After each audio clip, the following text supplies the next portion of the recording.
मृत्यु जीवन का अंतिम सत्य है। जो आया है उसे जाना ही होगा। लेकिन क्या हो अगर मैं आपसे कहूं कि इस धरती पर एक ऐसा इंसान भी है जिसे मौत ने भी ठुकरा दिया है। पिछले 5000 सालों से जब सभ्यताएं बनी और मिट गईं, वो एक शख्स आज भी जंगलों और बीहड़ों में भटक रहा है। माथे पर कभी न भरने वाला घाव और शरीर से आती मवाद की बदबू, वो मौत मांगता है, पर उसे मिलती है सिर्फ अनंत पीड़ा। जय श्री कृष्ण दोस्तों, भगवान की बातें चैनल में आपका स्वागत है। आज हम उस शापित योद्धा की तलाश करेंगे जिसके बारे में कहा जाता है कि वो हमारे बीच आज भी मौजूद है। गुरु द्रोण के पुत्र अश्वत्थामा। दोस्तों, अश्वत्थामा का नाम आते ही एक ऐसे योद्धा की छवि बनती है जो वीर तो था लेकिन जिसके माथे पर कलंक लग गया।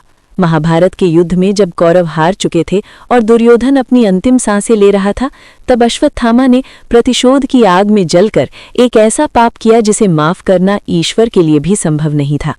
अश्वत्थामा ने रात के अंधेरे में सोते हुए पांडव पुत्रों का वध किया और उत्तरा के गर्भ में पल रहे बच्चे राजा परीक्षित पर ब्रह्मास्त्र चला दिया। एक अजन्मे बच्चे की हत्या का प्रयास, ये अधर्म की पराकाष्ठा थी, भगवान कृष्ण का भयानक श्राप। इस पाप को देखकर स्वयं भगवान श्री कृष्ण का क्रोध फूट पड़ा।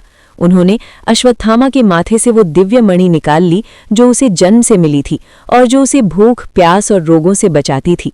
मणि निकलते ही उसके माथे पर एक गहरा, कभी न भरने वाला घाव बन गया। श्री कृष्ण ने उसे वो श्राप दिया जो मृत्यु दंड से भी बदतर था। उन्होंने कहा, हे अश्वत्थामा, तूने एक अबोध बालक पर शस्त्र उठाया है, इसलिए मैं तुझे श्राप देता हूं कि तू इस पृथ्वी पर प्रलय काल तक जीवित रहेगा। तेरा शरीर गल जाएगा, तेरे घाव से हमेशा मवाद और खून बहेगा, तेरे शरीर से ऐसी दुर्गंध आएगी कि कोई तेरे पास खड़ा नहीं हो पाएगा। तू वन वन निर्जन स्थानों पर भटकता रहेगा, मौत को पुकारेगा लेकिन मौत तुझे छू भी नहीं पाएगी। सोचिए दोस्तों, 5000 साल एक इंसान अकेले दर्द में तड़पते हुए, छिपते हुए जी रहा है। न कोई अपना, न कोई साथी, बस वो और उसका कभी न खत्म होने वाला दर्द। आज कहाँ है अश्वत्थामा? अब सवाल आता है कि कलयुग के इस दौर में अश्वत्थामा कहाँ है? क्या उन्हें किसी ने देखा है? भारत में एक जगह ऐसी है जहां अश्वत्थामा की मौजूदगी का दावा सबसे ज्यादा किया जाता है। वो जगह है मध्य प्रदेश के बुरहानपुर के पास स्थित असीरगढ़ का किला। इस किले के अंदर एक प्राचीन शिव मंदिर है, गुप्तेश्वर महादेव मंदिर। स्थानीय लोगों और बुजुर्गों का मानना है कि चाहे कितनी भी कड़ी सुरक्षा क्यों ना हो, मंदिर का दरवाजा कितना भी बंद क्यों ना हो, हर सुबह जब मंदिर का पट खुलता है तो शिवलिंग पर एक ताज़ा गुलाब का फूल और सिंदूर चढ़ा हुआ मिलता है। कहा जाता है कि ये पूजा कोई और नहीं बल्कि स्वयं अश्वत्थामा करने आते हैं। वे आज भी अपने आराध्य भगवान शिव की पूजा करके अपनी मुक्ति की प्रार्थना करते हैं। चश्मदीदों की कहानियां।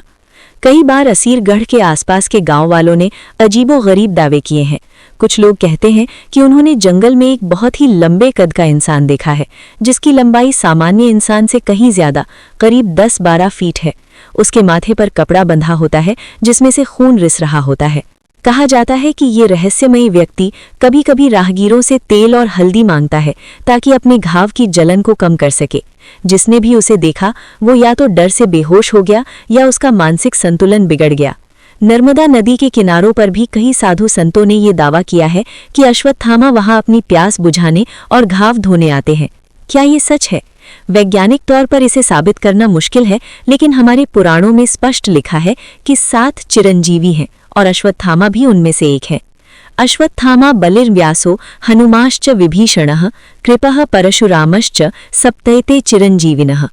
अगर पुराणों की बात सच है तो अश्वत्थामा भी सच है।